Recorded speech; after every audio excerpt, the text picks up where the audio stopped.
Well, hello there and welcome back to another episode of Killing It Country. If this is your first time here, my name is James. I have an outdoor channel. I film whatever's going on around here, so I hope you enjoy it. This is the 10-degree day that I was talking about. It's beautiful, the snow's melting, the birds are chirping.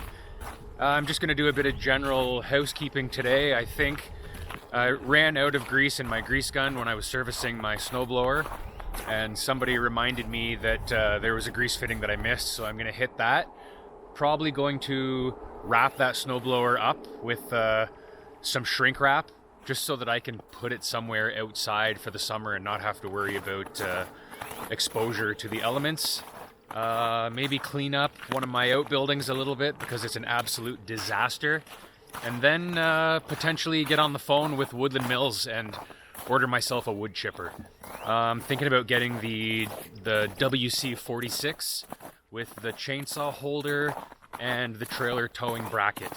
I've done a lot of research on these, and honestly, one of the main things that sets them apart for me is the fact that the supplier is fairly close to me within an hour and a half or so, which I like.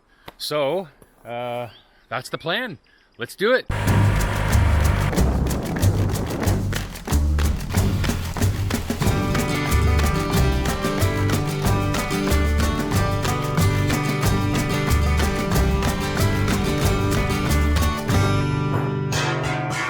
Alright, so I've got the front mount snowblower outside here, and there's one grease nipple that I forgot to hit when I did that front mount snowblower maintenance video. So let's get that done. And thanks to Dan for pointing that out. I don't have access to that grease nipple in this position, so I'm just going to rotate this thing around.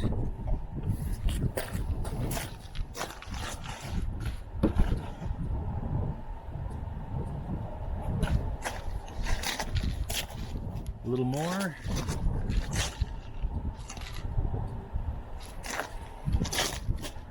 That should do it.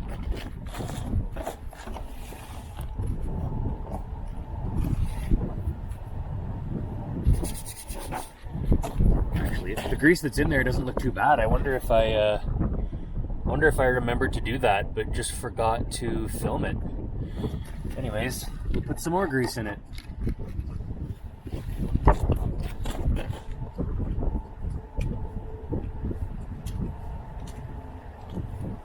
Yeah, this was done. I did remember to do that. That's okay. Put some more grease in there anyway. So I don't know if you can tell this or not, but this snowblower, I've completely covered the whole thing in crown rust proofing undercoating. It's just a slimy, disgusting mess.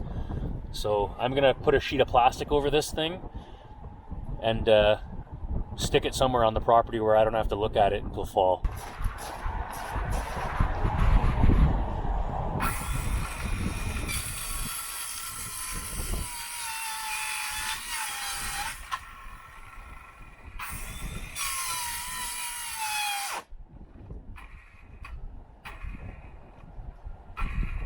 Oh, a dead battery.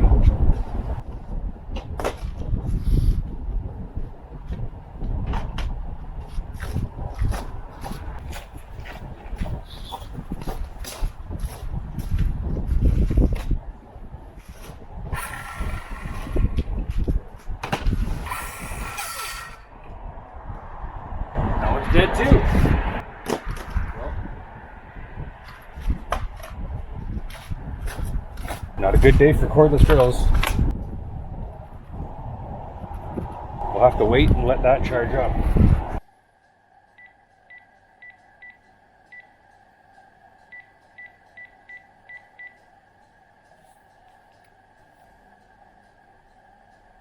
Let's order this wood chipper.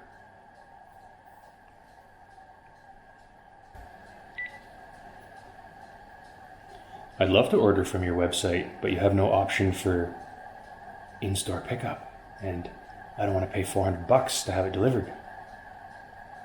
I got cut off. Too many people trying to order right now.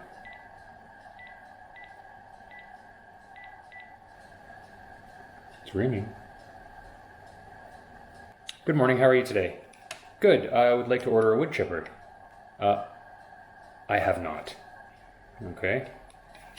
James? I will give you another one if I could.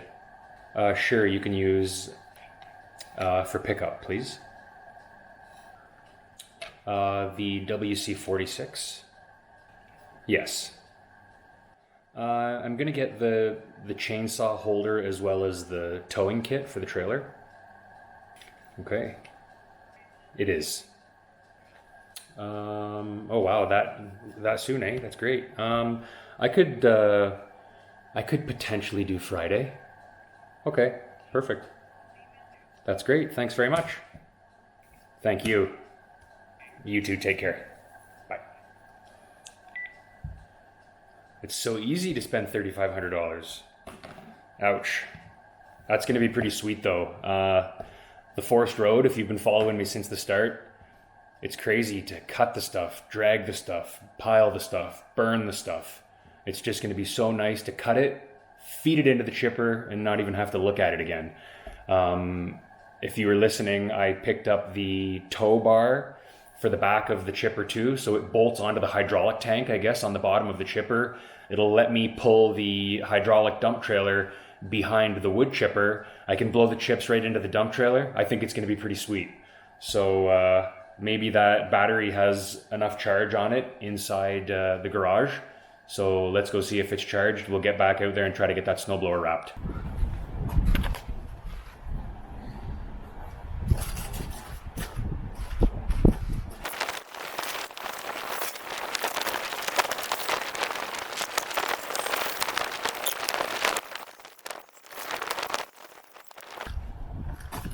Hold the thick piece of wood on the back side of the plastic, fold up the plastic over top of it, put the thin piece of wood on top of the plastic, and sandwich them together. Don't worry, I suck at wrapping presents too.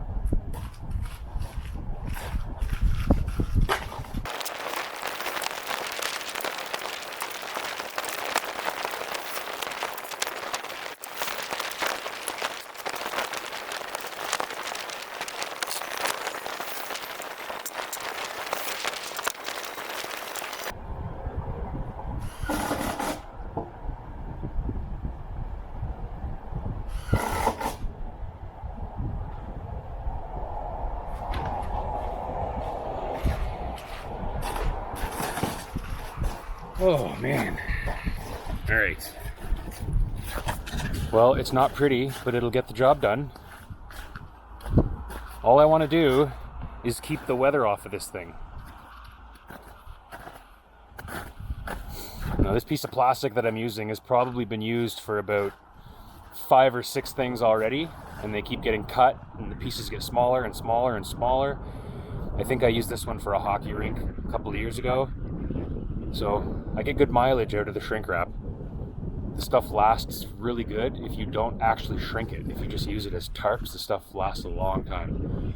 So I'm going to get this thing off of the tractor, the 3-point hitch adapter for the trailer hitch. I'm going to put the box blade back on so I get some weight back here, and we'll go find a place for this snowblower. So in case anybody's wondering why I want to put that box blade back on the tractor before I move the snowblower, is because the snowblower is pretty heavy, and if you don't have any experience with the BX, check this out.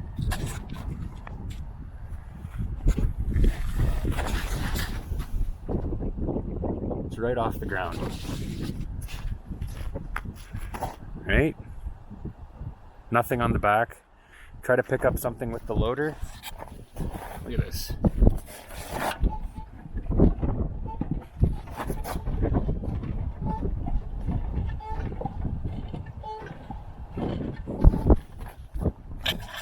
Let's go get a better view for you if I can.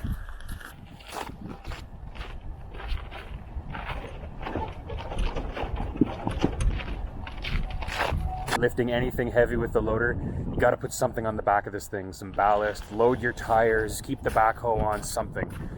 You got to keep that stability in check.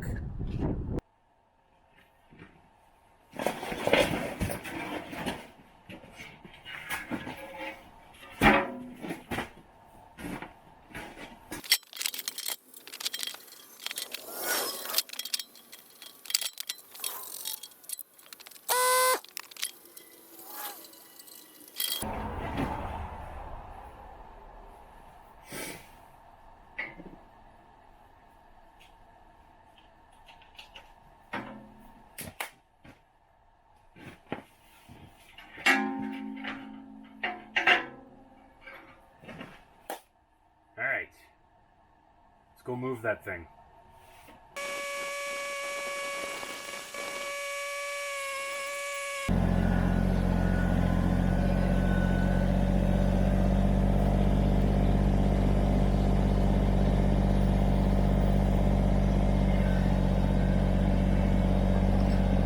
All right, I'm glad that's out of the way. That can live there, no problem, for a little while, till the ground dries up and I can move it somewhere. It's out of the way. I never did get that outbuilding cleaned up, which is fine because I didn't really want to do it anyway.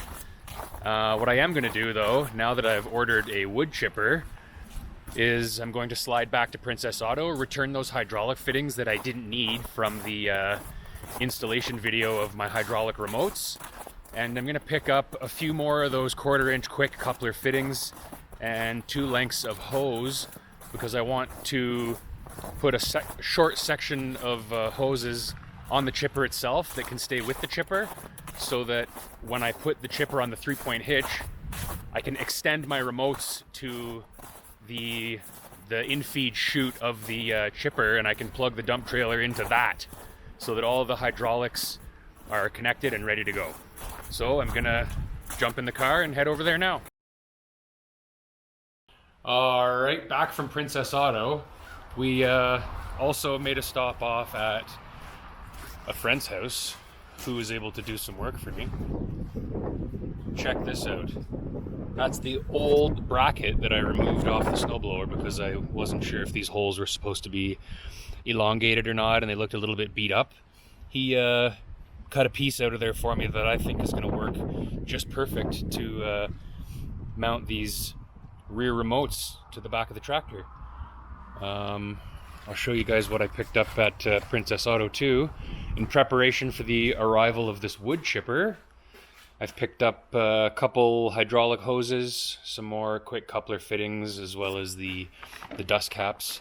So I'll be able to extend one circuit on those rear remotes back to the wood chipper tow bar, so that I can pull that dump trailer.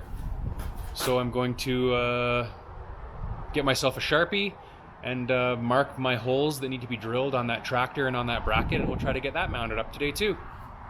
All right, what size is my temporary nut and bolt there?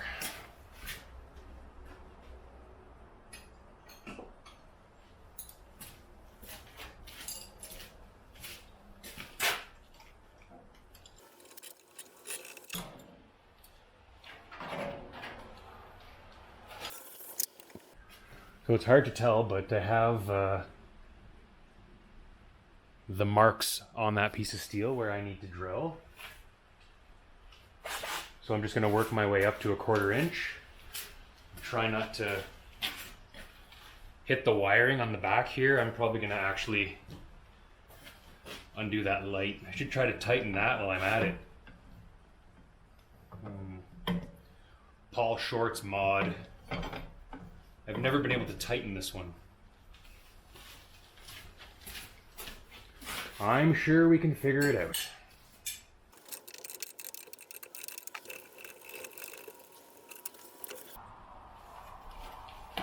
That should be adequate.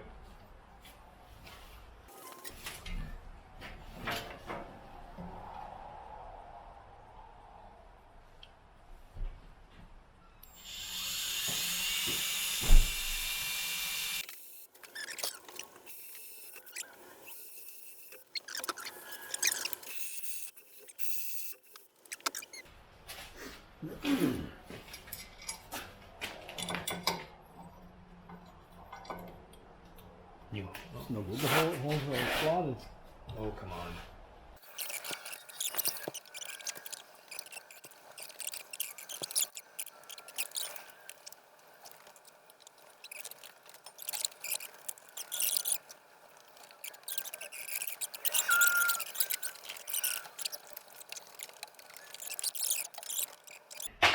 Somebody's asking. It's lighting up though.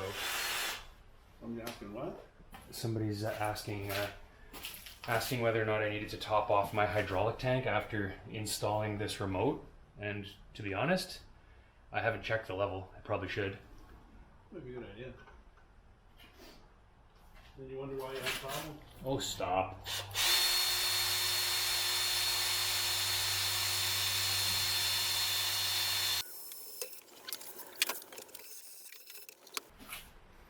Okay, let's show you guys what I did.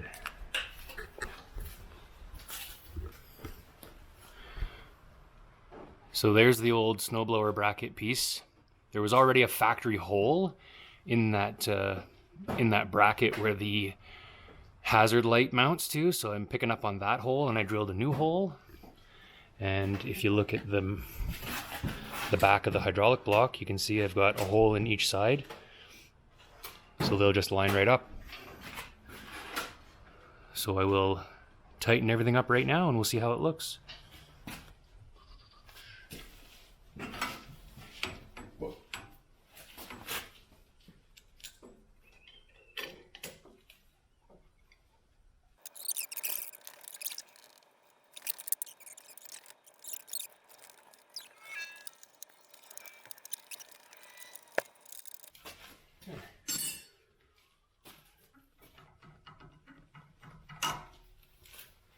So there you go, mounted on there, not too bad. I'll show you the bracket from the back side.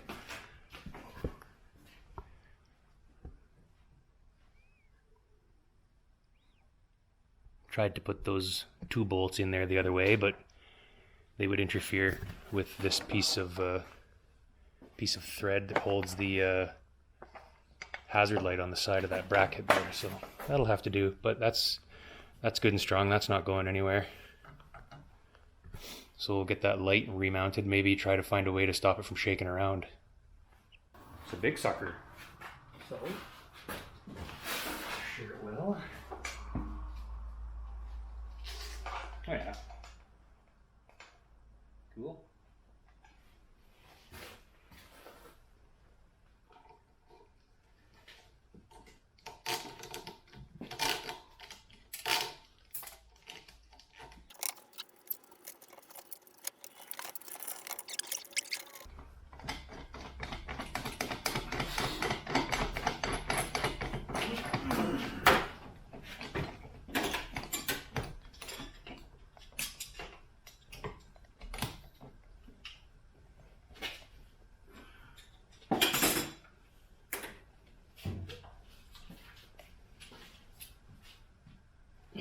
I've never had this tight.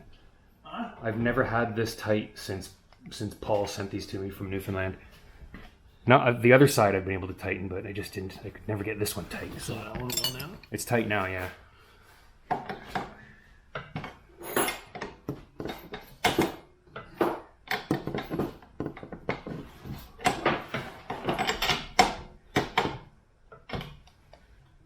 Nice.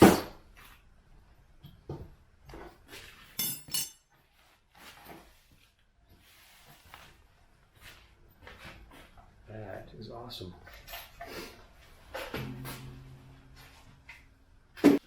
Well, I'm pretty happy with that, guys. I don't know what you think. I got this light mounted back on and it's tight, so that's good. Dad had a washer in the junk drawer, so thumbs up for the junk drawer. Yeah, that bracket worked out pretty good.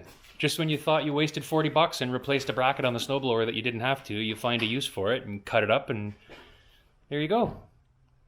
Remotes are mounted, good and tight. Only had to put 2 holes in the tractor, but I think it turned out nice and it looks pretty professional. So let me know what you guys think in the comments. And we shall see you in the next video. Take it easy, guys.